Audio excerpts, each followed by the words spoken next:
When the Moonlight Ball begins, the throne room belongs to glittering crowns and ruthless ambition.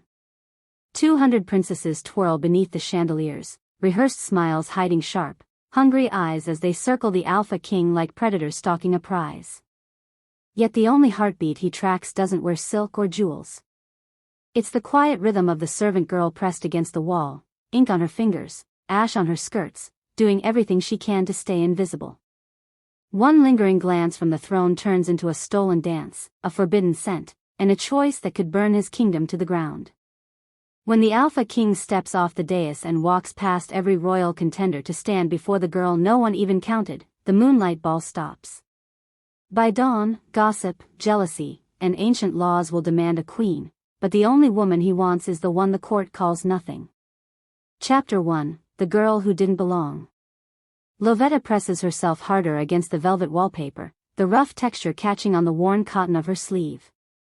Her fingers are stained black from refilling inkwells in the council chamber, and there's a smudge of soot on her left cheek from stoking the fires in the west wing before the guests arrived.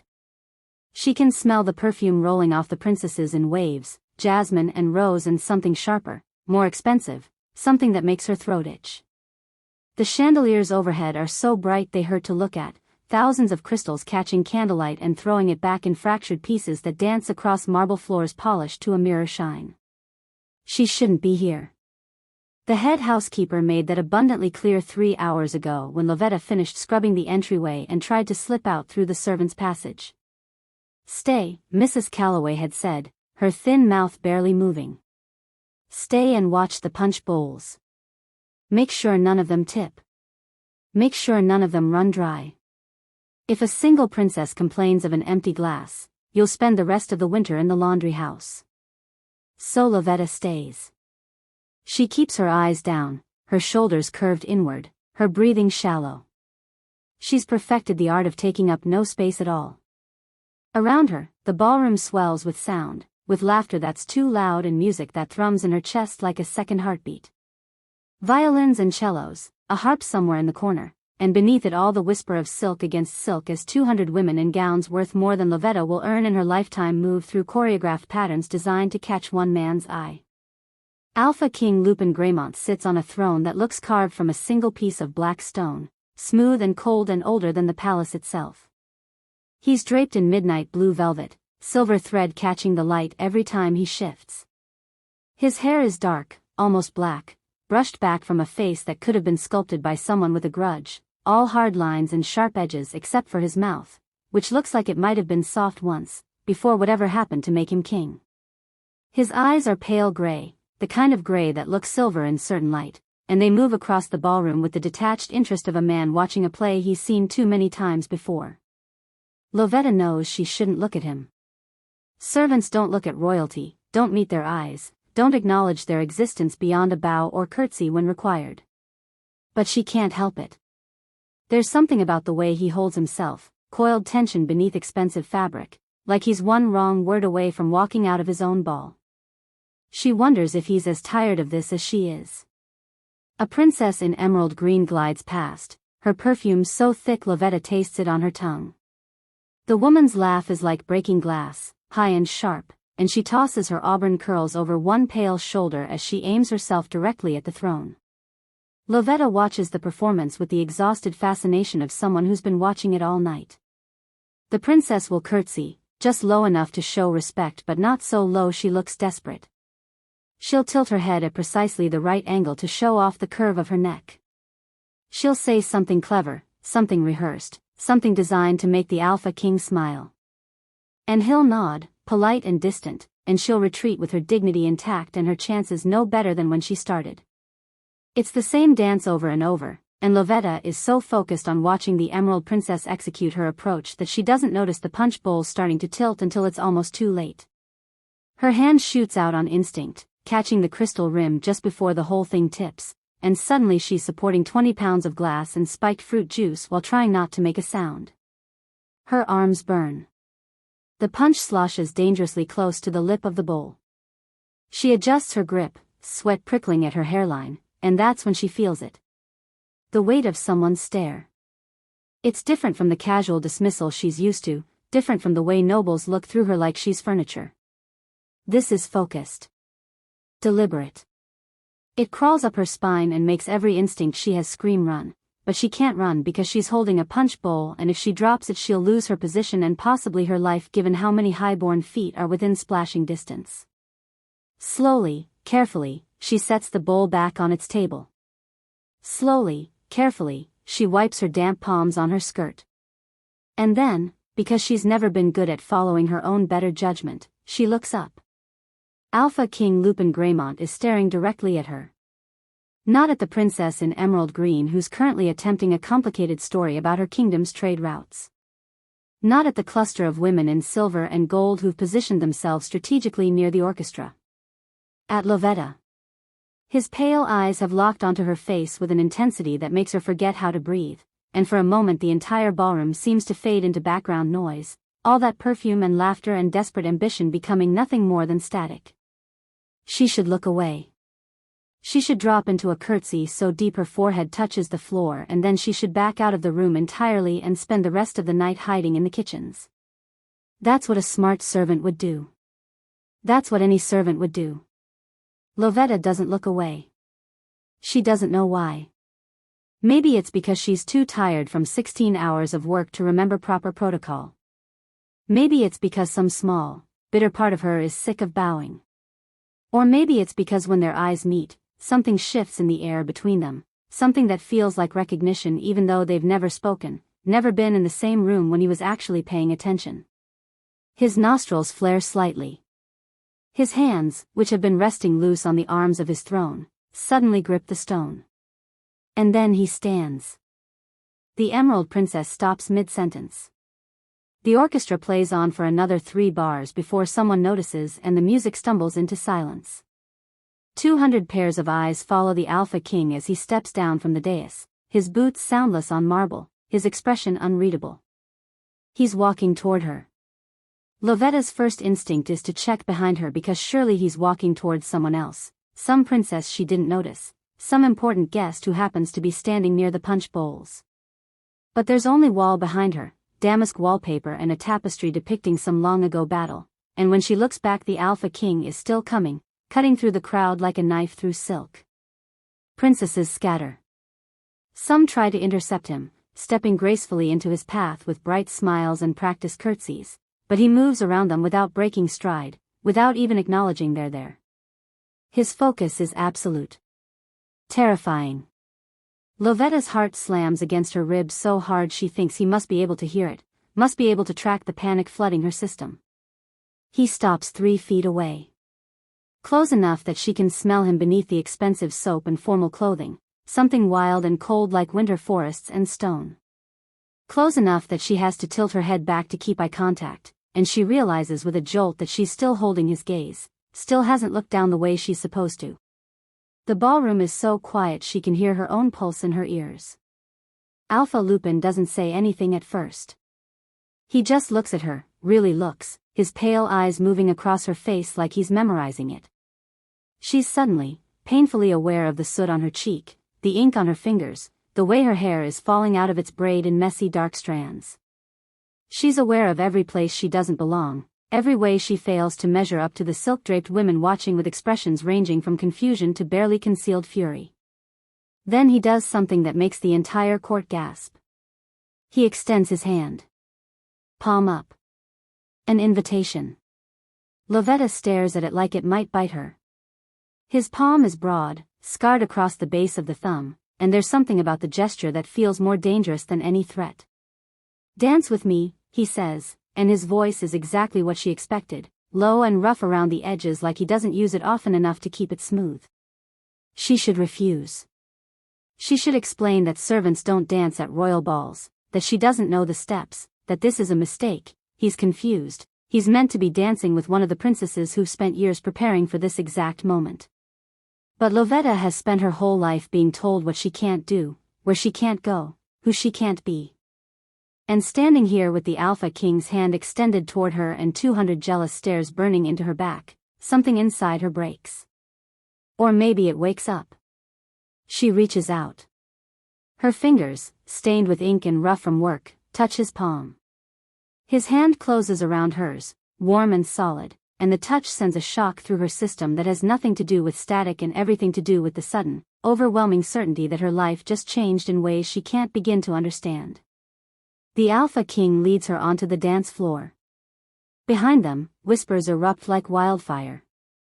Princesses clutch each other's arms.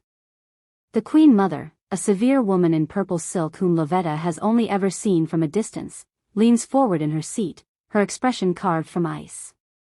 The orchestra, uncertain, starts playing again. A waltz, slow and haunting. Lupin pulls her close, one hand settling at her waist, the other still gripping her ink-stained fingers. This close, she can see gold flecks in his gray eyes, can see the tension in his jaw. He moves and she follows, stumbling at first because she's never done this, never been taught, but his grip is steady and somehow her feet find the rhythm. They turn across the marble floor and the chandeliers overhead blur into streams of light. "What's your name?" he asks, and his voice is quieter now, meant only for her. "Lovetta." It comes out barely above a whisper. "Lovetta Thorne." "Lovetta." He says it like he's tasting it, like he's testing how it feels in his mouth. "You work in the palace." It's not a question, but she answers anyway. "Yes, Your Majesty." "I'm a servant." "I shouldn't be, should be but not here, not dancing, I should be." "Here," he interrupts, and there's something almost fierce in his expression. "You should be exactly here." She doesn't understand. Nothing about this makes sense. Around them the ballroom spins, princesses in their expensive gowns creating a kaleidoscope of color, but all she can focus on is the man holding her, the way he's looking at her like she's the only real thing in a room full of beautiful illusions. The music swells. They turn past the dais where the throne sits empty, past the cluster of noble families watching with barely concealed shock. Lovetta catches a glimpse of Princess Katerina, the emerald green one, and the hatred in the woman's eyes is so pure it's almost admirable in its intensity. "They hate me," Lovetta breathes. "They fear you," Lupin corrects. His thumb traces a small circle against her waist, and the touch makes her shiver. "There's a difference." "I don't understand." "You will." The waltz ends. For a moment they stand frozen in the center of the ballroom, his arms still around her, her heart still racing. Then, slowly, deliberately, he lifts her hand to his lips and presses a kiss to her knuckles, right over the ink stains. The gasps this time are audible. Someone drops a glass. The sound of crystal shattering against marble echoes through the sudden silence. Alpha Lupin releases her hand but doesn't step back. He's still close enough that she can feel the heat radiating off him, can see the muscle ticking in his jaw. "Stay," he says, and it's not quite an order but not quite a request either. Then he turns and walks back to his throne, leaving Lovetta standing alone in the middle of the dance floor while 200 princesses stare at her with the kind of loathing usually reserved for war criminals and plague rats. The music starts again. The ball continues. But everything has shifted, the careful social order disrupted by one impossible dance, and as Lovetta backs toward the wall on shaking legs, she knows with absolute certainty that nothing will ever be the same. A hand grabs her arm. She turns to find Mrs. Calloway, the head housekeeper, her thin face mottled with fury. Upstairs, the woman hisses. "Now. You're confined to your quarters until the Alpha King decides what to do with you." Lovetta lets herself be dragged toward the servants' entrance, but just before she disappears through the hidden door in the wall, she looks back. Across the ballroom, past the swirling gowns and false smiles, the Alpha King sits on his throne watching her go. And even from this distance, she can feel the weight of his stare, can feel the invisible thread that's been strung between them, pulling taut. The door closes. The ballroom disappears. But as Mrs. Calloway drags her up the narrow servants' staircase toward whatever punishment awaits, Lovetta can still feel the ghost of his hand at her waist, can still smell winter forests and stone. And she knows, with a certainty that terrifies her, that the Alpha King meant what he said. Stay. Chapter 2, The Morning After.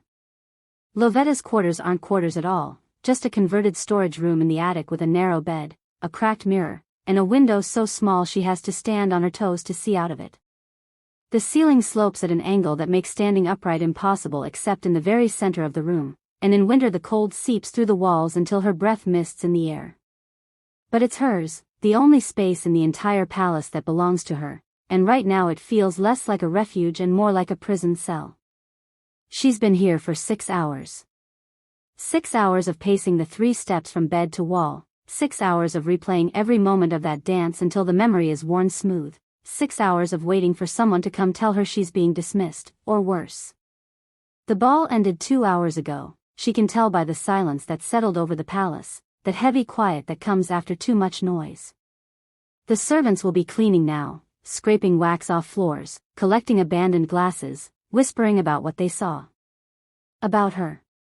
Lovetta sinks onto the edge of her bed, the thin mattress creaking under her weight. Her hands are shaking. They haven't stopped shaking since Mrs. Calloway shoved her into this room and turned the lock with a click that sounded like a death sentence. She stares at her fingers, at the ink stains that have darkened to black under her nails, at the places where the Alpha King's hand touched hers. She can still feel it, the warmth of his palm, the way his thumb traced that small circle against her waist like he was marking something, claiming something. She should never have looked at him. Should never have held his gaze. Should never have taken his hand when every instinct and every rule she's ever learned screamed at her to run. But she did. And now she's sitting in a locked room waiting to find out what that moment of rebellion is going to cost her. The window is starting to lighten, dawn bleeding gray into the edges of the sky. Lovetta stands, crosses to it, presses her forehead against the cold glass. From here she can see a corner of the palace gardens, the hedge maze and the fountain with its marble wolves frozen mid-howl. Beyond that, the forest rises dark and dense, trees so thick they block out the horizon. That's where the wild wolves run, the ones who rejected the pack bonds, the structure. Sometimes at night she can hear them howling, and the sound always makes something in her chest ache with a longing she doesn't understand. A key scrapes in the lock. Lovetta spins around, her heart launching into her throat. The door opens. But it's not Mrs. Calloway with her thin mouth and endless list of rules.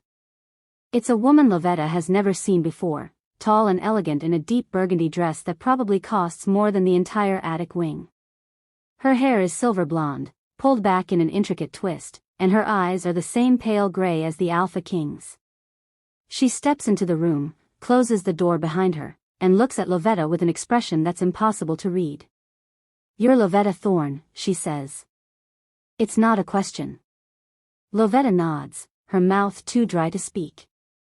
The woman studies her for a long moment, her gaze moving from Lovetta's tangled hair to her wrinkled servant's dress to her ink-stained hands. "I'm Adrienne Graymont. The Alpha King's sister."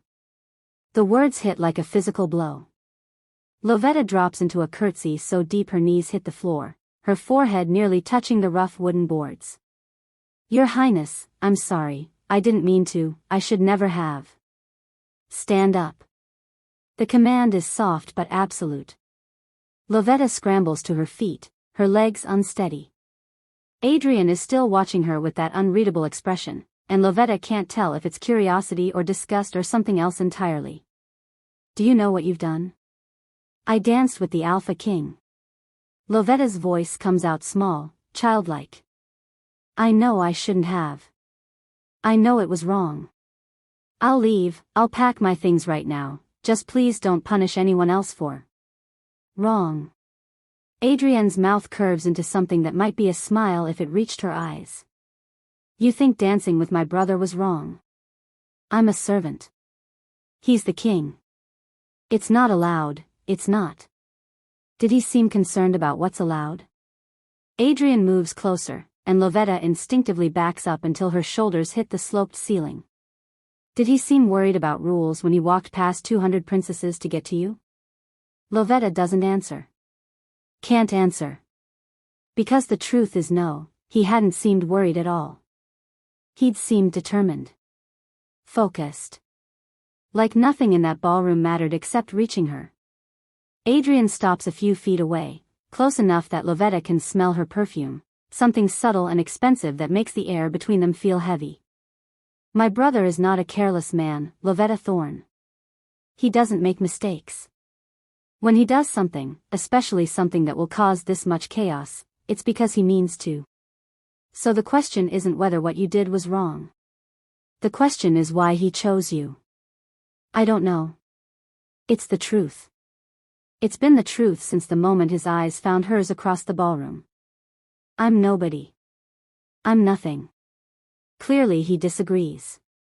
Adrian tilts her head, studying Lovetta like she's a puzzle that needs solving. Do you know what happened after you left? The princesses descended on him like vultures. They demanded explanations. They claimed insult, disrespect, breach of protocol.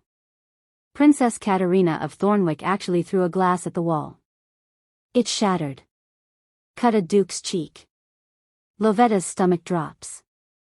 I'm sorry, I didn't mean to cause. He didn't react. Adrian speaks over her, her voice taking on a strange quality. Not once. He sat on that throne and let them rage, and when they finally ran out of breath, he stood up and walked out. Didn't say a word. Just left them standing there. She pauses, and now there's definitely something like amusement in her expression. Do you understand what that means? The Alpha King just rejected 200 royal bloodlines in the most public way possible. By dawn, every kingdom within 500 miles will know he dismissed them all for a servant girl. The room tilts. Lovetta grabs the wall to steady herself, her fingers finding purchase on the rough plaster. He can't. He needs a queen. He needs an alliance, a bloodline, someone who can stand up under pressure. Adrienne's smile is sharp now, showing teeth. Someone who won't break when every eye in the kingdom is watching. Someone who will look him in the face instead of at the floor. She steps even closer, so close Lovetta can see the gold flecks in her gray eyes, the same flecks she saw in her brother's. Tell me, Lovetta. When he looked at you last night, did you look away? The memory rises unbidden. That moment when their eyes met across the ballroom, when every instinct screamed at her to drop her gaze, to bow, to disappear. And how she didn't. How she couldn't. No, Lovetta whispers. No. Adrian says it with satisfaction, like Lovetta just confirmed something she already knew. Of course you didn't. Do you know how many people in this palace will hold my brother's gaze? 3. Me, the pack elder, and the general of his guard. Everyone else looks down. Even the royals, even the ones who think they're his equal. They all drop their eyes eventually. She reaches out, and Lovetta flinches, but Adrian just brushes a strand of hair away from her face with surprising gentleness. But you didn't. A servant girl covered in ink and ash, and you stared down the Alpha King like you had every right. I didn't mean to disrespect him. I know. Adrienne's hand drops. That's what makes it interesting. You weren't challenging him. You weren't trying to prove anything. You just looked at him like he was a person instead of a crown. She steps back, smoothing her burgundy dress. That's rare. Rarer than you know. Lovetta's head is spinning. None of this makes sense. She's waiting for the trap, for the moment when Adrienne's kindness turns to cruelty, when the real punishment begins. Why are you telling me this? Because my brother is about to turn this court inside out, and you're the reason. You deserve to know what's coming. Adrian moves toward the door, then pauses with her hand on the handle. He's calling a council meeting this afternoon. All the noble families, all the pack elders, everyone who matters. He's going to make an announcement. About what? Adrienne's smile is sad now, almost pitying. About you. She opens the door. Someone will bring you breakfast. Eat it. You're going to need your strength. Wait. Lovetta takes a step forward, her voice desperate. What do I do? What am I supposed to? Survive, Adrian says simply. Then she's gone, the door closing with a soft click, and Lovetta is alone again with her racing heart and the terrible certainty that everything is about to get worse. She doesn't have to wait long. An hour later, as promised, someone brings breakfast. But it's not a servant who enters. It's 3 of them, carrying trays loaded with food Lovetta has only ever seen from a distance. Fresh bread still warm from the ovens, butter in a silver dish, eggs cooked in cream, berries that must have cost a fortune this time of year. They set it all on a table that wasn't there before, a small polished thing that had to be carried up the narrow stairs. None of them look at her. None of them speak. They just arrange the dishes with careful precision, curtsy to the empty air, and leave. Lovetta stares at the food like it might be poisoned. This doesn't make sense. Servants eat in the kitchen, standing up, whatever's left over from the noble meals. They don't get fresh bread and silver butter dishes. They don't get trays carried to their rooms. Unless they're not servants anymore. The thought makes her dizzy. She sits down hard on the bed, her hands clenched in her lap. What is he doing? What is the Alpha King doing? She forces herself to eat because Adrian was right, she needs her strength, but the food tastes like ash in her mouth. Every bite is an effort. By the time she's finished, the sun is fully up, winter light streaming through the tiny window, and she can hear the palace coming alive below her, footsteps and voices and the clang of pots from the kitchen 3 floors down. She should clean herself up. Should do something about her hair, her dress, the soot still smudged on her cheek. But she doesn't have clean clothes beyond a spare servant's uniform that's even more worn than the one she's wearing, and her hair hasn't seen a proper brush in weeks. She does the best she can with her fingers, braiding it back tight, splashing water from the basin on her face until the soot is gone and her skin feels raw. Then she waits. The council meeting is at 3, Adrian said. The sun marks time across her floor, a slow crawl of light and shadow. Lovetta counts the hours by the church bells she can hear in the distance, each chime making her flinch. At noon, someone unlocks her door again. This time it's Mrs. Calloway, her face pinched with an emotion Lovetta can't quite identify. Come with me, the housekeeper says. No explanation. No warmth. Just that flat command. Lovetta follows her down the servants' stairs, but instead of heading toward the kitchens or the laundry or any of the places Lovetta knows, Mrs. Calloway leads her deeper into the palace, into corridors where the carpet is thick enough to swallow sound and the walls are hung with portraits of dead royals. Lovetta has cleaned these halls before, always in the early morning before anyone important might see her, but she's never walked them like this, in full daylight, following the housekeeper like she has a right to be here. They stop outside a door carved with wolves. Mrs. Calloway knocks once, then opens it without waiting for an answer. The room inside is a study, all dark wood and leather, books lining the walls from floor to ceiling. And sitting behind a massive desk, papers spread in front of him, is Alpha King Lupin. He looks up as they enter. His eyes find Lovetta immediately, and the impact of his gaze makes her breath catch. In daylight, without the chandeliers and the crowd, he's somehow more solid, more real, more dangerous. He's changed out of the formal velvet from last night into plain dark clothes, a shirt rolled to his elbows showing forearms corded with muscle and faint white scars. Leave us, he says to Mrs. Calloway. The housekeeper hesitates for just a moment, her mouth tight with disapproval, then curtsies and retreats. The door closes. Suddenly the room feels very small. Lupin stands. He's tall, taller than Lovetta remembered, and when he moves around the desk toward her, every instinct she has screams at her to back up, to run. But she holds her ground, lifting her chin, meeting his eyes even though her knees are shaking. He stops a few feet away. Closer than propriety allows. Close enough that she can smell him again, that wild cold scent that makes her think of forests and freedom. You're afraid, he says quietly. Yes. No point lying. He can probably hear her heartbeat, can probably smell the fear on her skin. Of me? Lovetta considers the question. Is she afraid of him? Of what he could do, of his power, of the way one word from him could end her life? Yes. But that's not what makes her hands shake. Of what happens next, she says finally. Something shifts in his expression, a crack in the careful control. What do you think happens next? I don't know. Her voice is steadier than she expected. Your sister said you're making an announcement. About me. Adrian has a talent for drama. But he doesn't deny it. He just keeps looking at her with that intensity that makes her feel transparent, like he can see every thought, every fear, every secret she's ever kept.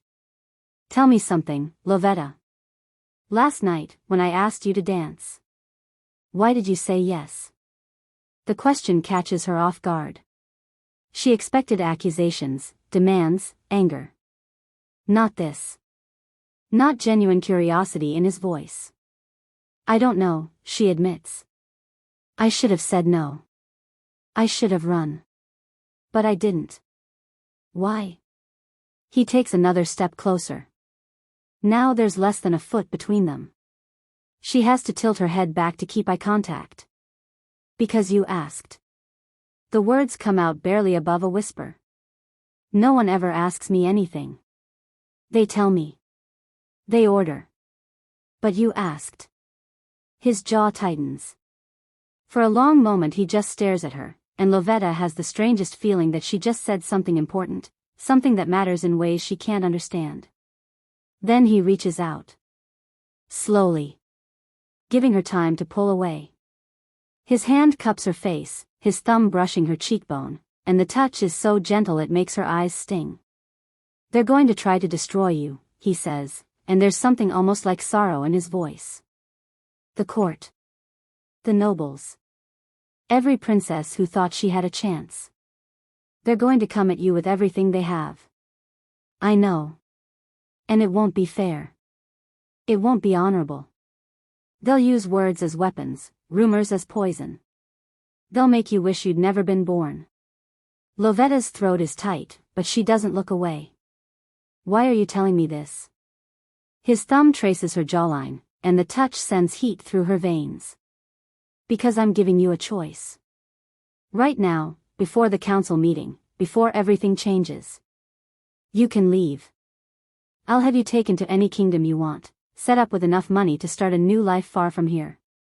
No one will touch you. You'll be safe. Or you stay. His eyes hold hers. And I claim you in front of the entire court. The world stops. Lovetta's heart slams against her ribs so hard it hurts. Claim me. As mine. His voice drops lower, rougher. Under pack law. Bound by the moon and witnessed by the court. Permanently. She can't breathe. Can't think. The implications are staggering, impossible. You can't. I'm not royal, I'm not. You're the only person in this entire kingdom who looks at me and sees a man instead of a crown, Lupin says fiercely. You're the only one whose heartbeat doesn't spike with calculated ambition every time I enter a room. Do you have any idea how rare that is? How precious. But the alliance, the bloodlines, I don't care. And he means it, she can hear the absolute certainty in his voice. Let them rage. Let them threaten. I'm done playing their political games, done pretending I'll marry some princess who sees me as a stepping stone to power. His hand slides into her hair, gentle but possessive. I want you, Lovetta Thorne. Not because of what you can give me politically. Not because of bloodlines or alliances. But because when I look at you, I see something real. Tears are burning at the corners of her eyes. This can't be happening. Things like this don't happen to girls like her. They'll hate me. Yes. They'll make my life miserable. Probably. I could die. The words come out choked. Someone could kill me just to hurt you. His expression goes cold, dangerous, and for the first time she sees the alpha in him, the predator beneath the crown. Let them try. He leans closer, his forehead almost touching hers. I will burn this kingdom to ash before I let anyone hurt you. Do you understand me? She should say no. Should take his offer of escape and run as far as she can. But standing here with his hand in her hair and his breath warm against her face, all Lovetta can think is that she spent her whole life being invisible, being nothing, being told she doesn't matter. And this man, this king, is looking at her like she's the only thing in the world that does. Yes, she whispers. I'll stay. His eyes flash, something triumphant and possessive, and then his mouth is on hers and Lovetta's entire world narrows to this moment, this kiss, the way his lips move against hers with a hunger that makes her dizzy. She's never been kissed before, never been touched like this, and it's overwhelming, terrifying, perfect. His hand tightens in her hair and she makes a sound she's never heard herself make, something between a gasp and a moan, and he swallows it, deepens the kiss until she's clinging to his shoulders just to stay upright. When he finally pulls back, they're both breathing hard. His eyes have gone molten silver, and there's color high on his cheekbones. Mine, he says, and it's not a question, not a request. It's a claim. A promise. A threat to anyone who might challenge it. Yours, Lovetta whispers, and seals her fate. The church bells chime 3 times. The council meeting. Lupin's expression shifts, goes cold and controlled again, the king sliding back over the man. Stay close to me, he says. No matter what happens. No matter what they say. You stay at my side. Lovetta nods, not trusting her voice. He takes her hand, lacing their fingers together, and leads her toward the door. Toward the council chamber. Toward 200 noble families waiting to tear her apart. And as they step into the corridor, Lovetta catches a glimpse of someone in the shadows at the far end. A woman in emerald green, her face twisted with rage. Princess Katerina. Watching. Remembering.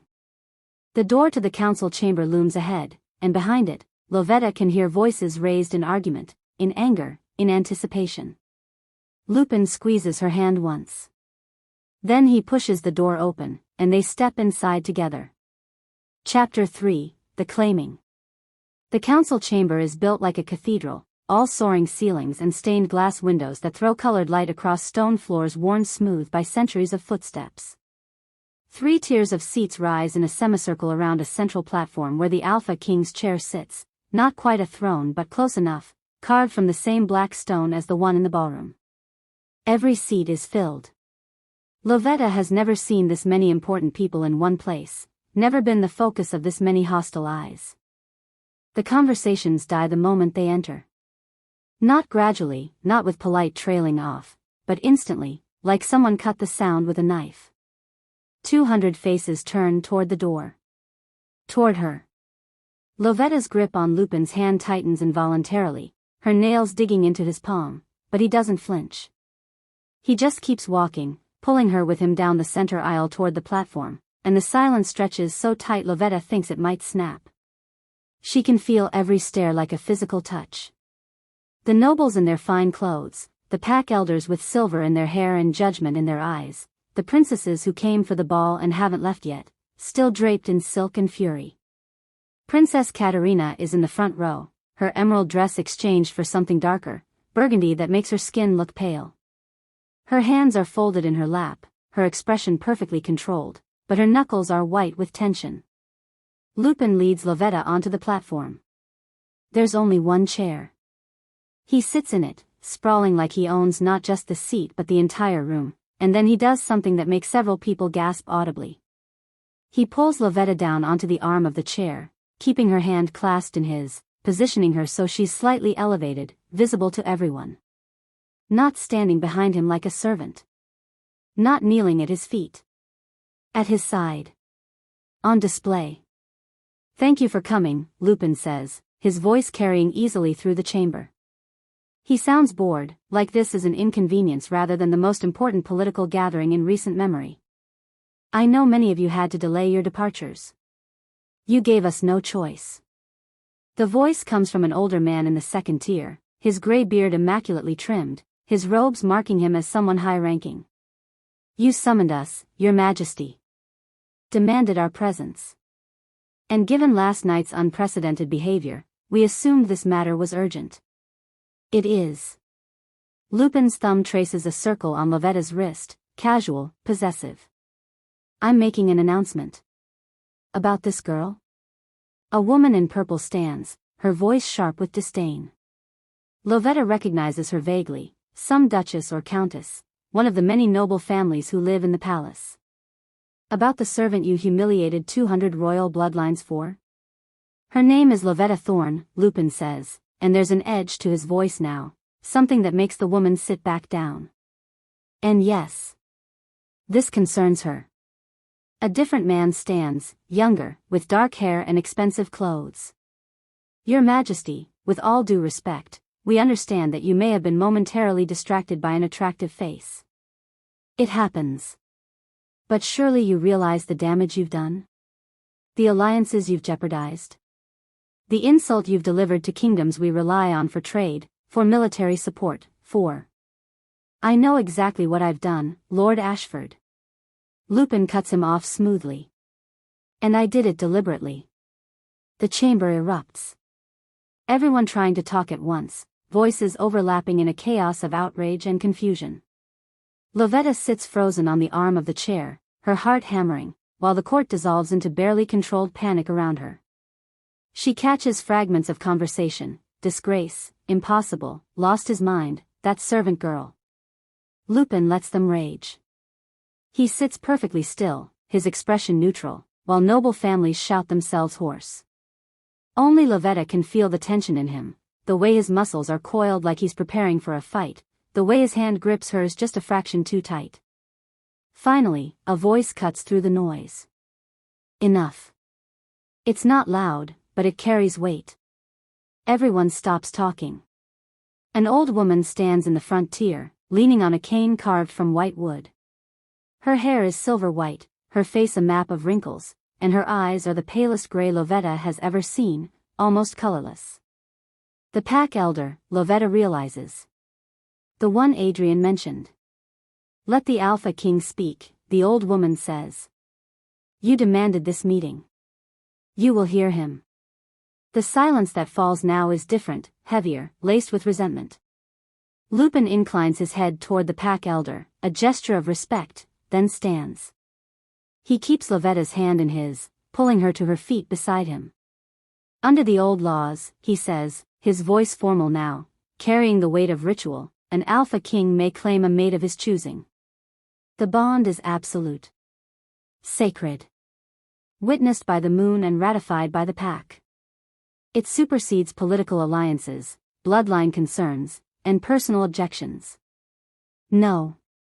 Lovetta's blood turns to ice. He can't mean. Those laws haven't been invoked in 200 years, someone shouts. They're outdated, they're still binding. The pack elder taps her cane once against the stone floor. The old laws stand until the pack votes to dissolve them. Which we have not. Lupin turns to face the elder, and now he's not holding Lovetta's hand anymore. He's gripping her wrist, his thumb pressed against her pulse point, and she can feel her own heartbeat thundering against his skin. Elder Morrigan, he says formally. I invoke the right of claiming. The chamber explodes again. This time it's worse, actual shouting, people on their feet gesturing wildly. A glass shatters somewhere in the back. Princess Katerina stands slowly, her face drained of color, her hands clenched into fists. You can't be serious, she says, and her voice cuts through the chaos like a blade. You're going to invoke ancient pack law to claim a servant? A nobody with no name, no breeding, no. Careful, princess. Lupin's voice drops to something dangerous. You're about to insult my mate. Mate. The word hangs in the air like a threat. Lovetta's knees nearly give out. She knew what claiming meant, knew what he was planning, but hearing him say it out loud, hearing him call her that in front of everyone, makes it real in a way that terrifies her. Katerina's face goes red. She's not your mate. She can't be. The claiming requires proof, requires the bond to be recognized by the pack, and I guarantee you no one here recognizes this farce as. I recognize it. Adrienne's voice, cool and clear. She's standing near the back, her burgundy dress bright against the stone walls. My brother has made his choice. I support it. You would, someone mutters. You always were too soft on tradition. The pack elder, Morrigan, taps her cane again. The sound echoes like a gunshot. The law is clear. If the Alpha King wishes to claim a mate, he need only declare his intention before the pack and complete the bonding ritual. Political convenience is not a factor. But this is madness. Lord Ashford is back on his feet, his face flushed. Your Majesty, think about what you're doing. This girl has nothing to offer.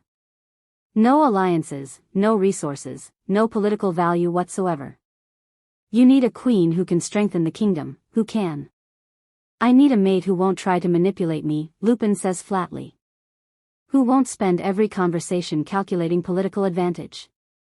Who looks at me and sees a person worth knowing instead of a crown worth wearing. His hand slides from Lovetta's wrist to her waist, pulling her against his side. I need her. The rest is negotiable.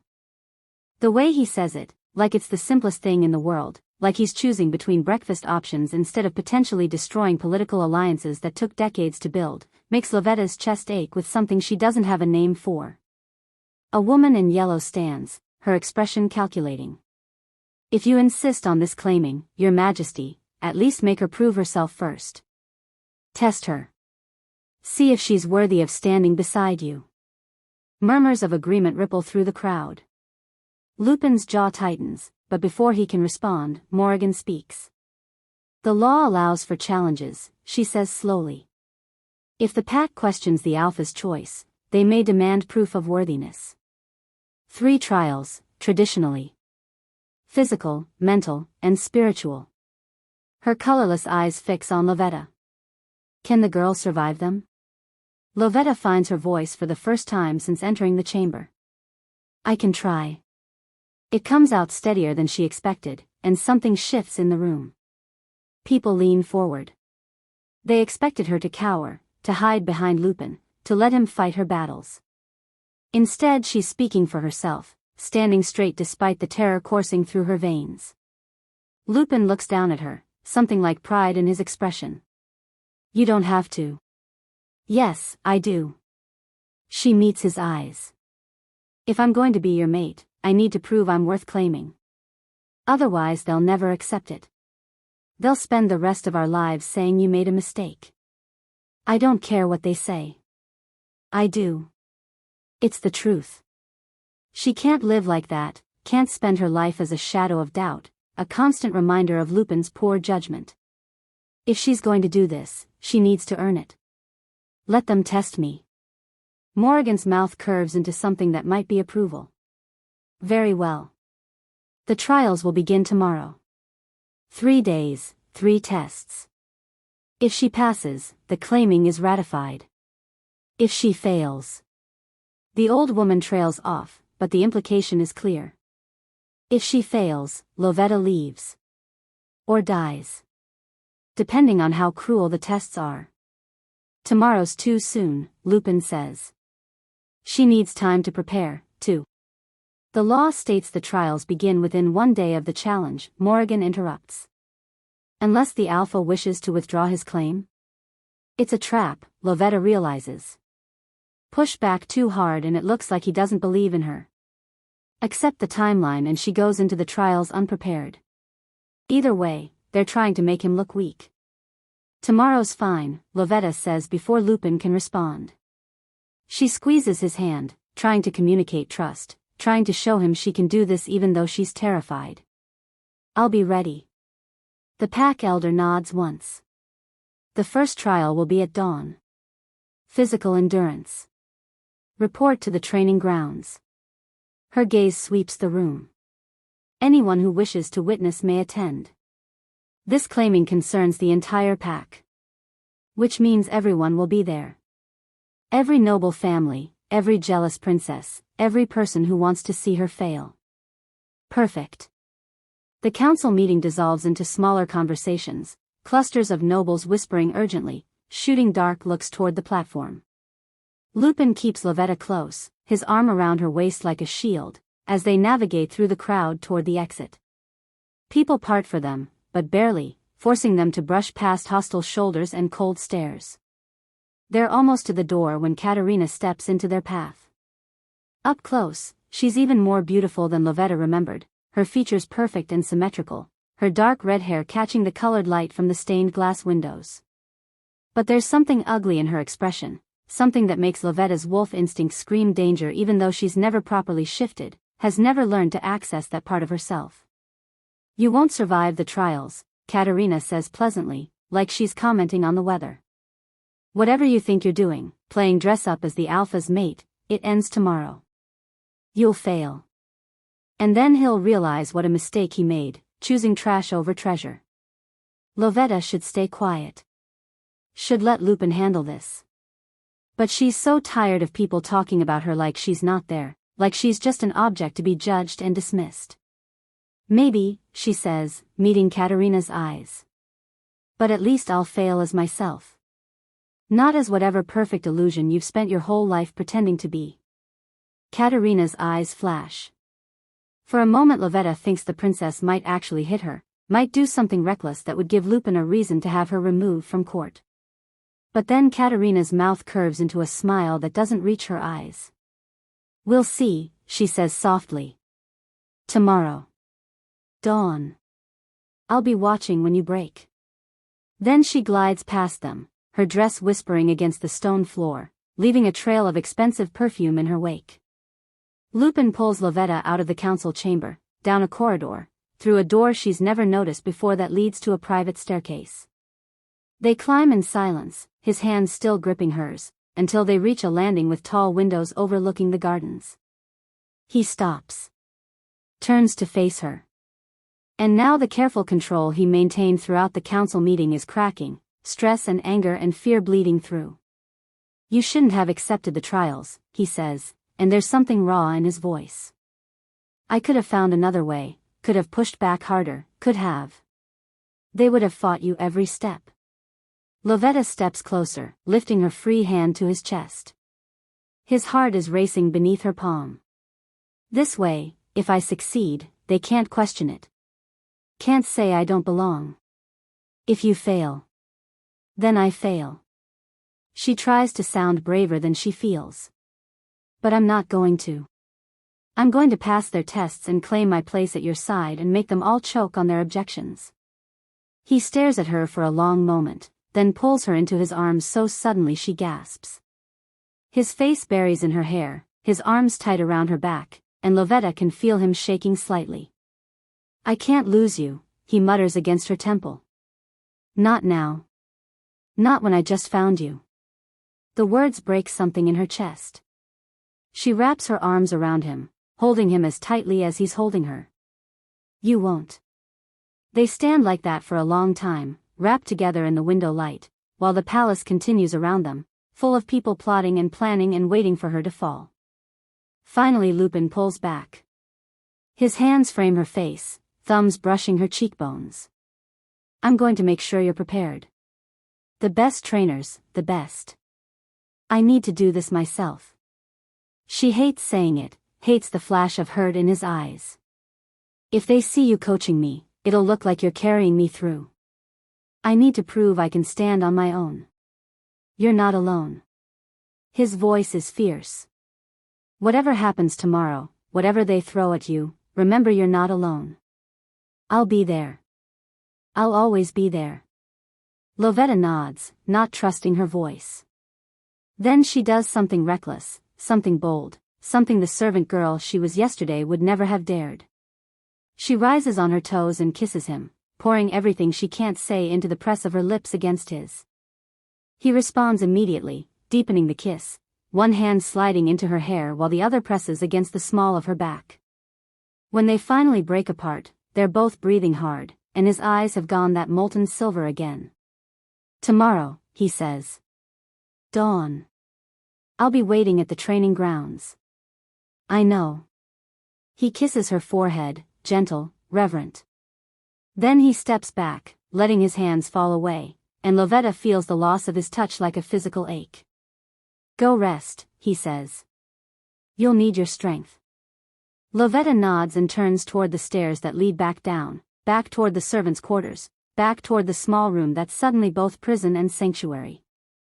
But she only makes it 3 steps before she hears voices below, sharp and angry. She freezes. Lupin moves to her side immediately, positioning himself between her and the stairwell. Ridiculous, someone is saying. A woman's voice, cultured and cold. He's lost his mind over a pretty face. We should demand the council intervene, declare him unfit, remove him from. Careful, Lady Ashford. A man's voice now. Suggesting the Alpha King is unfit is treason. Is it treason if it's true? He's jeopardizing everything for a girl with ink on her hands. She'll fail the trials, obviously, but the damage is done. The other kingdoms will see us as weak, as ruled by emotion instead of strategy. Lovetta's hands curl into fists. Lupin touches her shoulder, a silent request to stay quiet, but she can see the rage in his expression, the barely restrained violence. The girl seems brave enough, the man says grudgingly. Speaking up like that in the council chamber. But bravery won't help her survive what they're planning. What do you mean? Lady Ashford sounds interested now. I overheard some of the pack elders talking. The first trial isn't just physical endurance. It's the widow's run. Silence. Then Lady Ashford laughs, sharp and delighted. The widow's run? That hasn't been used in 50 years. How many people died the last time someone attempted it? 3 out of 5. The man's voice is grim. And those were trained warriors. That servant girl doesn't stand a chance. Their footsteps fade, voices trailing off into other corridors. Lovetta stands frozen, her blood cold. The widow's run. She's heard of it in stories, the kind of tales servants whisper to each other late at night. An obstacle course through the most dangerous part of the forest, designed to break even the strongest candidates. People don't just fail it. They die attempting it. Lupin's hand tightens on her shoulder. I won't let them. You can't stop them. Lovetta turns to face him. If you interfere, it invalidates the trial. They're counting on that. Counting on you caring more about my safety than the law. I do care more about your safety. His voice is raw. You think I'm going to stand there and watch you? Yes. She grabs his hands, holds them tight. Because if you don't, we lose everything. They'll say you pulled rank, that the claiming isn't valid, that I'm just your kept woman instead of your mate. I have to do this, Lupin. I have to survive it on my own. He looks at her like she's asking him to cut out his own heart. Maybe she is. But there's no other choice, no other path forward that doesn't end with them separated by politics and protocol and people who see her as nothing. Promise me something, he says finally. Anything. If it gets too dangerous, if you're about to die, you scream. You call for me. And I don't care what the law says, I don't care who objects, I will come for you. Do you understand? Lovetta nods, tears burning her eyes. I promise.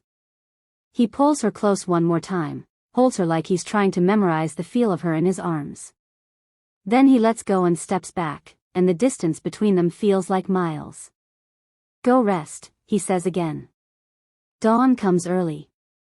Lovetta walks down the stairs on shaking legs, her mind already racing through everything she knows about the widow's run, which is almost nothing. Just fragments of stories, warnings about sharp rocks and steep drops and places where the forest gets so thick you can't see the sky.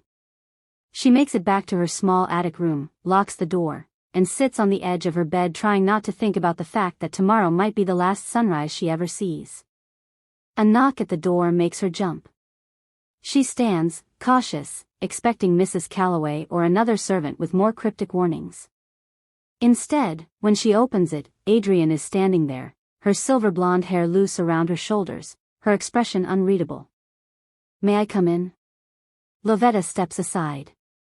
Adrian enters, looks around the tiny space with something like pity, then focuses on Lovetta. My brother is downstairs pacing holes in the carpet, she says without preamble. I came to make sure you're not doing the same. I'm fine. You're terrified. Adrian sits on the edge of the bed without asking permission. Which is smart. The widow's run is designed to kill. But you're not facing it unprepared. She pulls something from her dress pocket, a small leather pouch. Opens it. Inside are 3 items, a knife with a bone handle, a coil of thin rope, and what looks like a flint striker. These were my grandmother's, Adrian says quietly.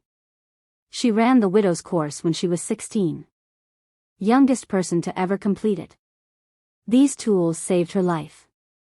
She holds them out. Now they'll save yours. Lovetta stares at the objects, her throat tight. Why are you helping me? Adrienne's smile is sad. Because my brother loves you. And because I think you might actually be brave enough to deserve him. She presses the pouch into Lovetta's hands. Hide them in your clothes tomorrow. The rules say you can't bring weapons, but these aren't weapons. They're survival tools. There's a difference. Thank you. It comes out choked. Adrian stands, moves toward the door, then pauses. One more thing. In the forest, if you hear howling, don't run toward it. Even if it sounds like rescue. Especially if it sounds like rescue. That's how they get you. Then she's gone, leaving Lovetta alone with 3 tools that might mean the difference between life and death, and a warning that makes her blood run cold. She hides the knife, rope, and flint striker in the inner lining of her dress, stitching them in place with shaking hands. Then she lies down, stares at the ceiling, and tries to sleep. She can't. Every time she closes her eyes, she sees the forest, dark and endless, full of things that want to kill her. Dawn comes too fast and not fast enough. When the first light bleeds gray through her window, Lovetta rises, splashes cold water on her face, and braids her hair tight. She checks the hidden tools one more time, making sure they're secure. Then she walks downstairs to meet her fate. Chapter 4, The Run. The training grounds are already packed when Lovetta arrives, the crowd 3 deep around the edges of the clearing.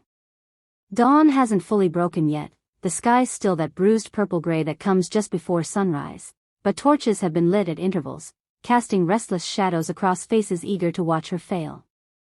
She can smell the anticipation in the air, sharp and hungry, mixed with morning dew and wood smoke. Every noble family is here. Every jealous princess. Every pack elder who voted for these trials thinking she'd never make it past the first one. She spots Lupin immediately. He's standing near the front, his arms crossed over his chest, his expression carved from stone. When their eyes meet across the crowd, something passes between them, some wordless promise that steadies her racing heart. I'm here, his gaze says. I'm watching. You're not alone. Adrian is beside him, her silver blonde hair pulled back in a severe braid.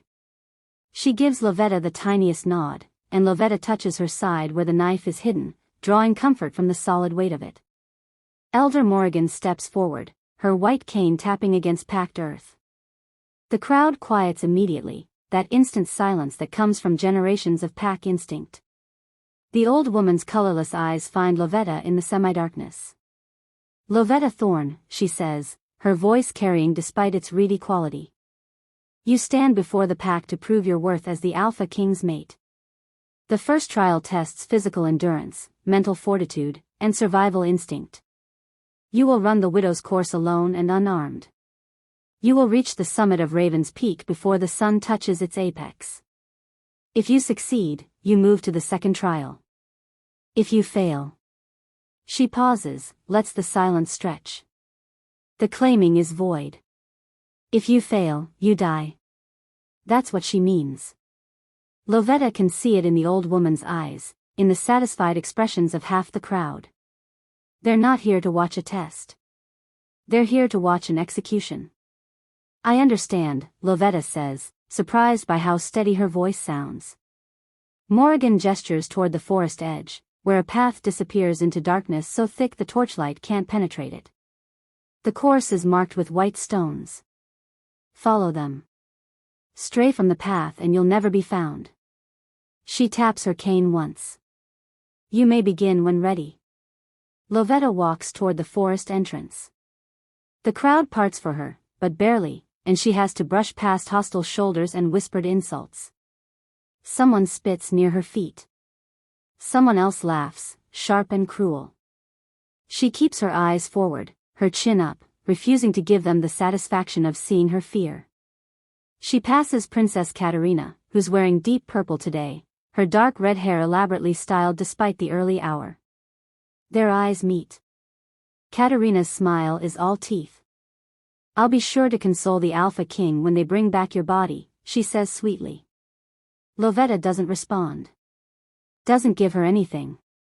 Just keeps walking until she reaches the forest edge, until she's standing at the mouth of the path with darkness yawning before her and 200 hostile stares burning into her back. She looks back once.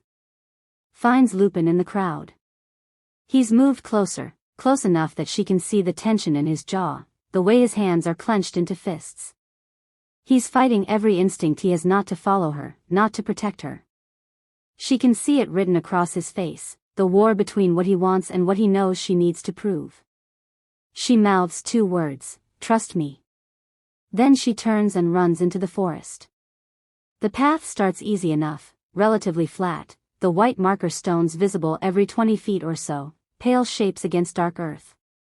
Lovetta settles into a steady pace, not too fast, conserving her energy. She's run before, countless times, usually while carrying laundry or messages or whatever the housekeeper needed moved quickly. Her legs are strong from years of stairs and heavy loads. But this is different. This isn't running to complete a task. This is running for her life. The forest closes around her like a fist. Trees so thick their branches interlace overhead, blocking out what little pre-dawn light exists. The path narrows, roots rising up to catch her feet. Lovetta focuses on the white stones, on the rhythm of her breathing, on not thinking about what's waiting deeper in the woods. She's maybe 15 minutes in when the path splits. 2 white stones, equidistant, marking 2 different directions. One path continues relatively straight. The other curves sharply upward, already steeper, more treacherous. Lovetta stops, her heart pounding, her breath misting in the cold air. This is a test within the test, she realizes. The easy path might be longer, might not lead to the summit at all. The hard path might be faster but could break her before she reaches the top. She remembers what Adrienne said. These tools saved her life. Adrienne's grandmother chose the hard path. Had to have. That's why she needed the rope, the knife, tools for climbing and cutting. Lovetta chooses the steep path. Immediately, it gets worse. The incline increases until she's not running anymore but scrambling, using her hands to pull herself up over rocks and exposed roots. Her palms scrape raw. The hidden knife digs into her ribs with every movement, a sharp reminder of its presence. Sweat soaks through her dress despite the cold, and her breathing comes harder, louder, echoing in the pre-dawn silence. A white stone. Another. She's still on the path. Still moving forward. Then she hears it. Howling. Distant but distinct, rising from somewhere to her left, deeper in the forest. It sounds like wolves, but wrong somehow, the pitch off, too high and too sustained. Lovetta remembers Adrienne's warning. Don't run toward it. Even if it sounds like rescue. The howling comes again, closer now, and with it comes voices. Human voices, screaming for help. Lovetta's feet stop moving. Her rational mind knows it's a trick, knows the forest is designed to lure her off the path with false promises of other people, other survivors. But her heart is screaming at her to help, to find whoever is making those terrible sounds. The screaming gets louder. More desperate. A woman's voice, high and terrified, "Please. Someone help me. Please." Lovetta's hands shake. She looks at the white stone marking the path forward, then toward the screaming. It would take 2 minutes to check. Just 2 minutes to make sure no one is actually dying in the dark. No. She forces herself to move forward, up the steep incline, following the white stones. The screaming follows her for another 30 seconds, accusatory and anguished, and then cuts off abruptly, leaving silence that's somehow worse. She climbs. The sky is lightening now, gray turning to pale pink at the edges, and she can see more of her surroundings. The forest up here is different, the trees twisted and gnarled, their bark black with age or disease. Fog rises from the ground in thick patches, making the white stones harder to spot. Twice she almost misses them, has to backtrack, wasting precious minutes. Her legs are burning. Her lungs ache. She checks the sun's position, what she can see of it through the canopy, and realizes with a jolt of fear that she's only halfway up the mountain and already exhausted. The summit before the sun touches its apex. She's not going to make it. Yes, you are. Lupin's voice in her head, steady and certain. You're going to make it because you're stronger than they know. Stronger than you know. She pushes harder. The path curves around a massive boulder, and suddenly she's facing a cliff face. Vertical. Maybe 40 feet high. And at the top, barely visible in the morning light, a white stone. This is where the rope comes in. Lovetta pulls it from her dress lining, her hands shaking with exhaustion. The coil is thin but strong, woven from something that feels like silk but tougher. She looks up at the cliff, searching for handholds, for anything she can use. There. A stunted tree growing out of the rock face about 20 feet up, its roots gripping the stone like claws. If she can reach it, if she can loop the rope around it, she can use it to pull herself the rest of the way. She starts climbing. The knife stays hidden, but she uses the rope to secure herself to larger rocks as she goes, creating makeshift safety points in case she falls. Her fingers find cracks and protrusions, her feet wedging into narrow ledges. Don't look down. Don't think about the drop. Just move. Halfway up, her hand closes on a rock that immediately comes loose. She gasps, her weight shifting dangerously, her feet scrabbling for purchase. For one terrible moment she's suspended by one hand, the rope digging into her waist, the loose rock tumbling down to shatter against the ground far below. Then her foot finds a ledge. She presses herself against the cliff face, breathing hard, her entire body shaking. She's going to die here. She's going to fall and break, and Lupin will hear about it from some messenger and it will destroy him. No. She grits her teeth and keeps climbing. Reaches the stunted tree, loops the rope around its trunk, uses it to haul herself up the final stretch. Her muscles scream in protest, but she doesn't stop, can't stop, until finally, her hands close on the top edge and she pulls herself over onto flat ground. She lies there gasping, every part of her body aching, the sun warm on her face. When she can breathe again, she stands on shaking legs and looks around. The summit isn't far now. She can see it through the trees, a rocky outcropping maybe half a mile away. The white stones lead directly to it, the path easier now, almost gentle after the cliff. Lovetta forces herself into a jog, then a run, her second wind coming from somewhere deep and desperate. She's maybe 200 yards from the summit when she hears footsteps behind her. Not animal footsteps. Human. Running fast, gaining on her. Lovetta glances back and her heart stops. Princess Katerina, no longer in her purple dress but in fitted traveling clothes, is sprinting up the path after her. And she's not alone. 3 other people, all dressed for movement, all closing the distance with predatory speed. Did you really think it would be that easy? Katerina calls out, her voice bright with malicious joy. Did you think we'd just let you win? Lovetta runs faster, her exhausted legs protesting, but Katerina and her companions are fresh, rested, and they're gaining. This isn't part of the trial. This is murder dressed up as interference, and there's no one here to stop it, no one to witness except the forest itself. She can see the summit now, the rocky outcropping with a final white stone sitting at its peak. 50 yards. 40. 30. Hands grab her shoulder from behind. Lovetta spins, and the knife is in her hand before she consciously decides to draw it, instinct and desperation moving faster than thought. She slashes wildly and the man who grabbed her jerks back with a curse, blood blooming across his sleeve. She's armed, someone shouts. The servant's armed. She's breaking the rules. But Lovetta is already running again, the knife still clutched in her hand, because rules don't matter if she's dead. 20 yards. 10. She can hear Katerina screaming behind her, furious and frustrated, ordering her companions to stop Lovetta at any cost. A rock whistles past her head, so close she feels the air displacement. Another hits her shoulder, a burst of pain that nearly sends her sprawling. But she's at the summit now, her hands touching the rocky outcropping, her feet finding purchase. She climbs.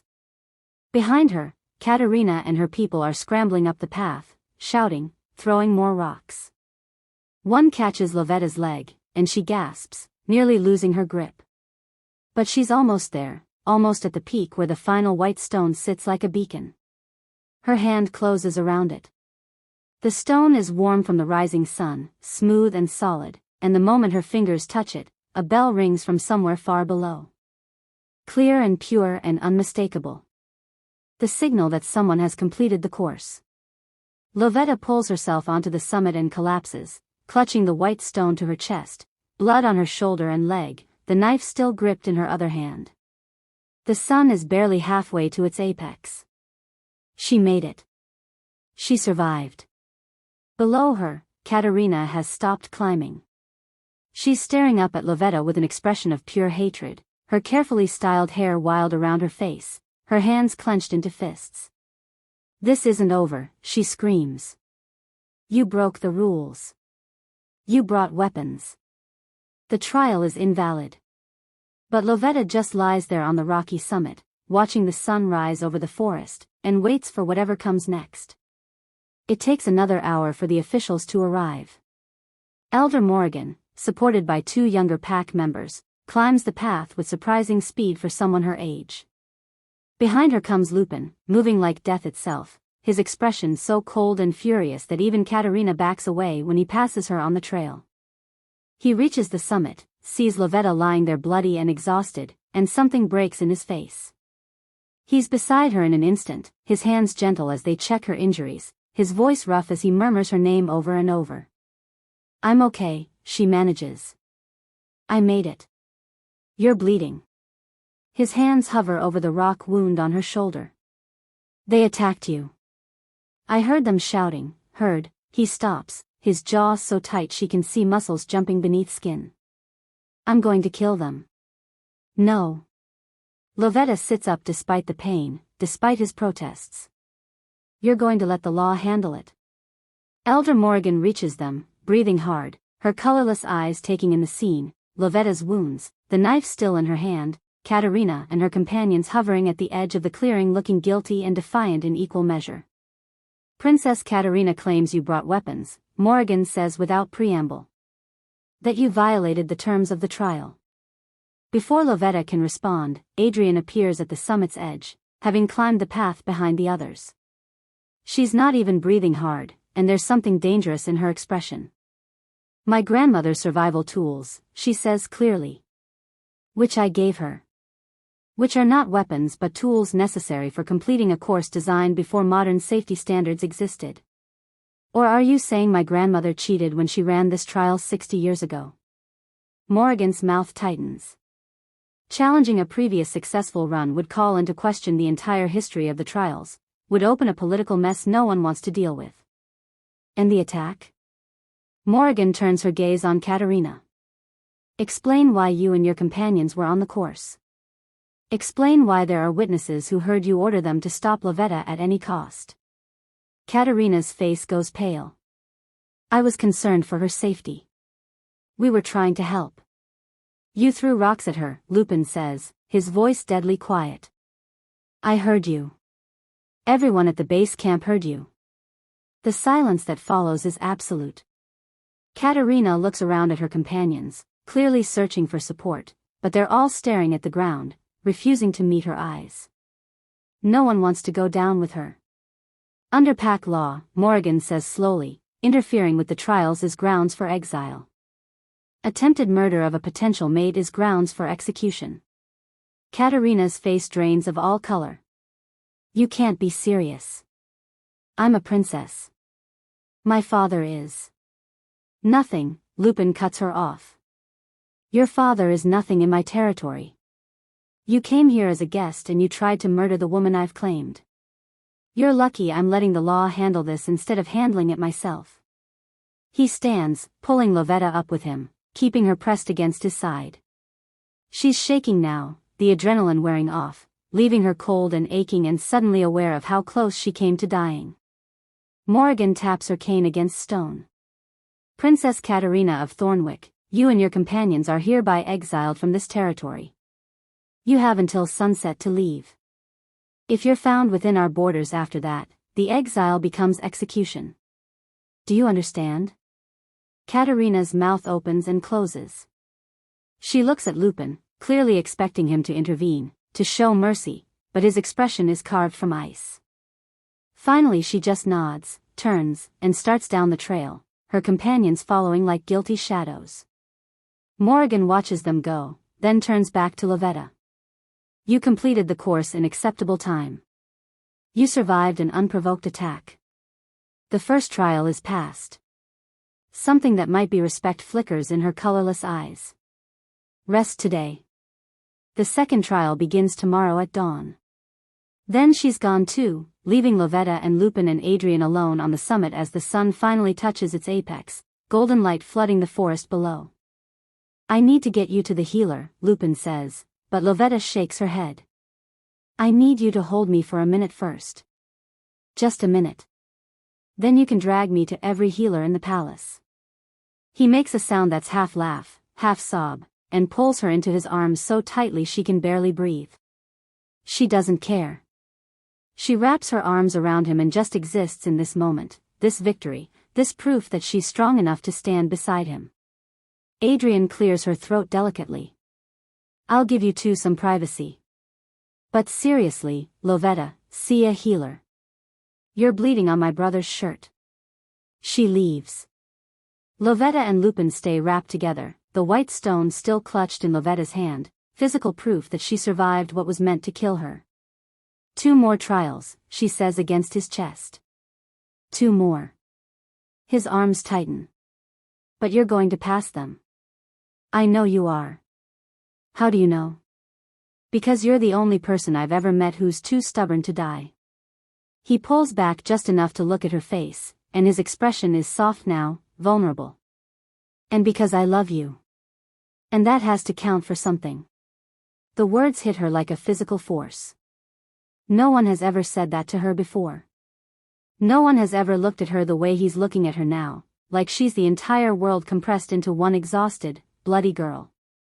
I love you too, she whispers, and means it with every fiber of her being. He kisses her there on the summit, gentle despite the desperation she can feel thrumming through him, and the forest around them seems to hold its breath. The second trial turns out to be mental, a series of impossible puzzles and logic tests that Lovetta solves through sheer determination and the problem-solving skills she developed from years of figuring out how to complete impossible tasks with inadequate resources. The nobles watch in growing frustration as she moves through each challenge, her confidence building with every success. The third trial is spiritual, requiring her to spend a night alone in the sacred grove where ancient pack leaders are buried. She's supposed to receive a vision, some sign from the ancestors that she's worthy. Instead she spends 8 hours being absolutely terrified while strange sounds echo through the darkness. But when dawn comes and she's still alive, still sane, the pack elders grudgingly admit she's passed. 3 days. 3 trials. 3 impossible tests she had no business surviving. The claiming ceremony happens at sunset in the same ballroom where Lupin first asked her to dance. But this time the room is arranged differently, the crowd formed into a circle with Lovetta and Lupin at its center. This time she's wearing a dress Adrian commissioned for her, simple but beautiful, deep midnight blue that matches Lupin's formal clothes. Elder Morrigan presides, speaking the ancient words in a language Lovetta doesn't understand but feels in her bones. Lupin's hands hold hers, his thumbs tracing circles on her wrists, his eyes never leaving her face. Do you accept this claiming? Morrigan asks her. Do you bind yourself to the Alpha King, in moon and in blood, for as long as you both shall live? I do. Lovetta's voice rings clear through the chamber. Do you accept this, mate? Morrigan asks Lupin. Do you bind yourself to Lovetta Thorne, in moon and in blood, for as long as you both shall live? I do. And the way he says it, with such absolute certainty, makes Lovetta's eyes sting with tears. Morrigan produces a silver knife, ancient and ceremonial. She makes a small cut on Lupin's palm, then on Lovetta's. Presses their hands together, blood mixing. Witnessed by the pack, she says. Ratified by the moon. Let no one question this bond. The room erupts in howls, the traditional response to a successful claiming. Not everyone joins in, Lovetta notes. Some nobles stand silent, their faces pinched with disapproval. But enough voices rise that the sound fills the chamber, wild and beautiful and terrifying. Lupin pulls her close, kisses her in front of everyone, and Lovetta kisses him back, uncaring of protocol or propriety or anything beyond this moment, this man, this impossible future they're building together. When they finally break apart, the crowd is cheering. Not universally, but enough. Enough to matter. My queen, Lupin says softly, just for her. Your mate, Lovetta corrects, and he smiles, real and unguarded. My mate, he agrees. The celebration lasts until dawn. Lovetta dances with Lupin again and again, their bodies moving together like they were designed for this, like they'd been dancing together for years instead of days. She catches Adrienne's eye across the room and mouths thank you. Adrienne just raises her glass in acknowledgement, a small smile on her face. Later, much later, when most of the crowd has finally dispersed and the musicians are packing up their instruments, Lupin leads Lovetta out onto a balcony overlooking the gardens. The moon is full and bright, painting everything silver. I have something for you, he says, pulling a small box from his pocket. Inside is a ring, simple silver with a small moonstone. Not ornate like the jewels the princesses wore, but perfect for her, understated and beautiful. It was my mother's, he says, sliding it onto her finger. She wore it every day until she died. I want you to have it. Lovetta looks at the ring, at how it catches the moonlight, and has to blink back tears. It's perfect. You're perfect. He pulls her against his chest, and they stand there watching the moon together, two people who had no business finding each other but somehow did anyway. Somewhere in the palace, nobles are plotting. Somewhere in neighboring kingdoms, royal families are raging over the insult. Somewhere, enemies are gathering. But here on this balcony, under this moon, Lovetta Thorne the servant girl has become Lovetta Greymont the maid of the Alpha King. And no one, not the court or the nobles or the jealous princesses left burning in her wake, can take that away from her. She survived the trials. She claimed her place. She found love in the last place she ever expected to find it. And now, with Lupin's arms around her and the moonstone ring gleaming on her finger, she's exactly where she belongs. Finally, impossibly, perfectly home. Thanks for listening till the end. If you enjoyed this story, tap like, hit subscribe, and don't stop here. There's another story waiting for you. Just click the video on your screen to keep going.